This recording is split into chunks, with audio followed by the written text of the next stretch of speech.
To help pay for his big economic and social agenda, President Joe Biden is looking to go where the big money is. Billionaires.Biden never endorsed an outright wealth tax when campaigning last year. But his more conventional proposed rate hikes on the income of large corporations and the wealthiest Americans have hit a roadblock. That leaves a special tax on the assets, not the income, of billionaires being proposed by a Senate Democrat as a possible vehicle to help pay for child care, universal pre-kindergarten, child tax credits, family leave, and environmental initiatives. Biden has vowed that his programs will not add a penny to the deficit, which means selling to Congress and voters a tax on the wealthiest 0.0005% of Americans. Some details on the proposed billionaires tax.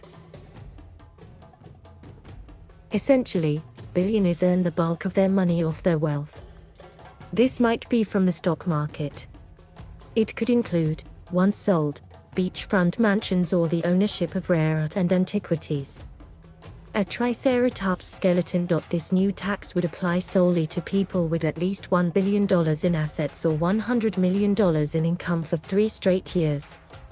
These standards mean that just 700 taxpayers would face the additional tax on increases to their wealth, according to a description obtained by the Associated Press of the proposal of Senate Finance Committee Chairman Ron Wyden of Oregon.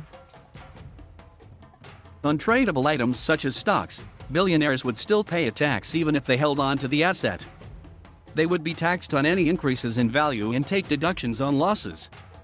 Under current law, those assets get taxed only when they're sold. Billionaires would also face an additional tax on non-tradable assets such as real estate and business interests once those assets are sold.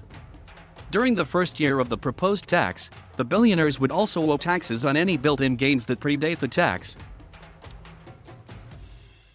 House Speaker Nancy Pelosi estimated Sunday on CNN that the tax would raise $200 billion to $250 billion.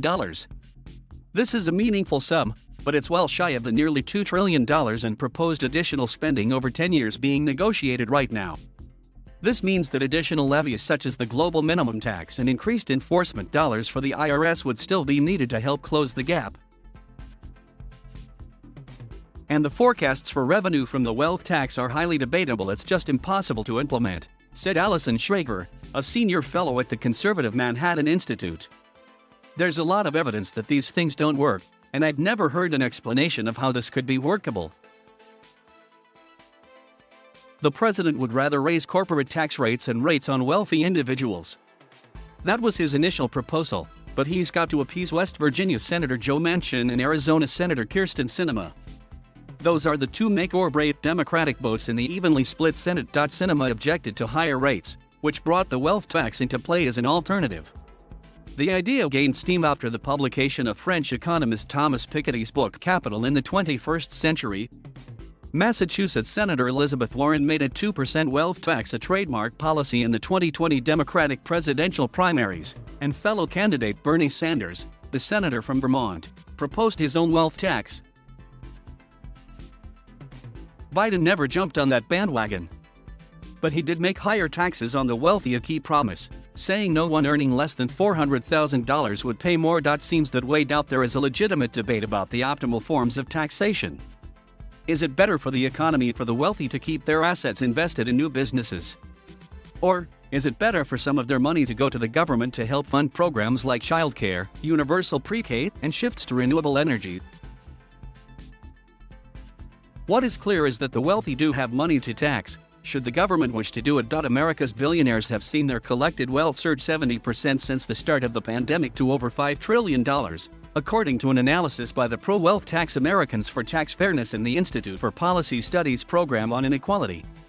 That gain from March 18, 2020, to this past month is equal in size to Biden's spending plans over 10 years. Right now, billionaires are not paying a dime in taxes on their fabulous income gains from their stock holdings during the pandemic, said Frank Clementi, executive director of Americans for Tax Fairness. The billionaires' income tax would tax the increase in the value of those assets each year, just like workers' wages are taxed. There were 614 U.S. billionaires at the start of the pandemic, a total that has now grown to 745. Part of what makes the coronavirus unique is that many poorer Americans also became wealthier, But they did so at a much slower pace than billionaires. Federal Reserve data indicate that the net worth of the bottom 90% of Americans, a group that includes the middle class, rose by roughly 22%. For many Americans, the wealth increase reflected a rising stock market, higher home values, and unprecedented government aid in the form of direct checks and forgivable payroll loans to small businesses.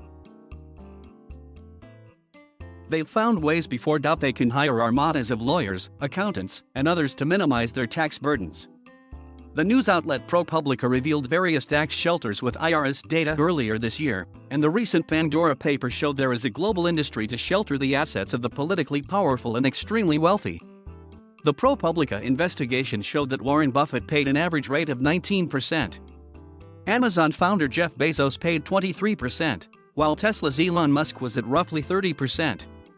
The top tax rate on income earned from labor is 37%, but the tax on capital gains is a lower 20% and that favors those with extreme wealth. The lower capital gains rate can also encourage more investment in new companies that help the economy grow. A White House analysis in September indicated the country's 400 wealthiest families paid an average federal income tax rate of 8.2% between 2010 and 2018. The administration's fundamental message is that a rate this low is unfair because middle-class families often pay a greater share of their income in taxes. The bottom-line question for Democratic lawmakers is how to close or at least narrow the escape hatches for those with extreme wealth. It could require calculations such as the deferral recapture amount and other technicalities that are likely to baffle most of America. But the writing of the tax law and its enforcement will determine just how successful a wealth tax would be, and perhaps the fate of Biden's big agenda as well.